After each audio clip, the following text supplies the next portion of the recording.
Internet पर आज हर दूसरा फाइनेंस इन्फ्लुएंसर कहता है जवानी में घर मत खरीदो, पहले स्टॉक्स और म्यूचुअल फंड्स में एसेट बनाओ। लेकिन क्या आपने कभी सोचा है कि अगर दिमाग की सुनकर आप 55 या 60 की उम्र में घर खरीदते हैं तो उसे एंजॉय करने के लिए आपकी जिंदगी में कितना समय बचेगा। आज बात सिर्फ नंबर की नहीं होगी, आपके इमोशंस की भी होगी। आइए पहले दिमाग की बात सुनते हैं। अगर आपने जवानी में होम लोन की भारी ईएमआई से देने की बजाय उस पैसे को मार्केट में इन्वेस्ट किया तो इसके बेनिफिट्स कमाल के हैं।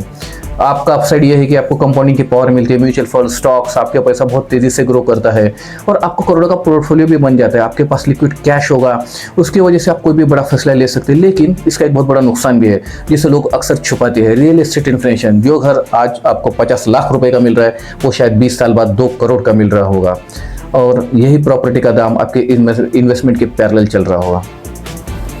60 की उम्र में अगर आप घर लेते हो तो फिर उसका क्या फ़ायदा। सबसे बड़ा नुकसान तो है टाइम। अगर आप अपनी पूरी जवानी किराए के घरों में, मकान मालिक की पाबंदियों में और हर साल घर शिफ्ट करने के स्ट्रेस में गुजार देते हो और बुढ़ापे में जाकर एक आलीशान घर खरीदते हैं तो वहाँ पे सुकून नहीं मिल पाएगा। क्यों पता है आपको? क्योंकि तब तक बच्चे बड़े होकर बाहर जा चुके होते हैं और आप अपनी आधी से ज़्यादा उम्र वहाँ गंवा चुके होते हैं।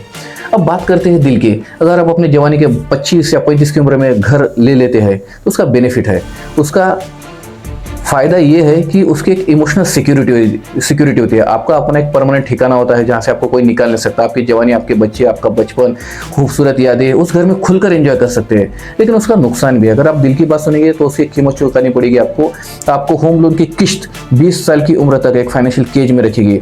आप अपनी जॉब में बड़ा रिस्क नहीं ले सकते, नया स्टार्टअप शुरू नहीं कर सकते और हर महीने 1 तारीख को आपके सर पे ईएमआई का डर मंडरा रहा होगा। तो क्या है एक्चुअली सही रास्ता? तो फिर करें तो क्या ही तो करें, तो दिल की सुने या दिमाग के? इसका एक बहुत ही स्मार्ट सॉल्यूशन है। आप अपने हैसियत से बड़ा दिखावे वाला लग्जरी घर मत खरीदिए। अपनी शुरुआत में एक छोटे बजट फ्रेंडली या अपार्टमेंट से कीजिए जिसका ईएमआई आपकी सैलरी के 30% से ज़्यादा ना हो। आप अपने दिल की ख्वाहिश, अपना घर, अपना सपना भी पूरा हो जाएगा और बचे हुए पैसों से आप अपने दिमाग की बात मानकर उसे एसेट में कन्वर्ट कर सकते हैं।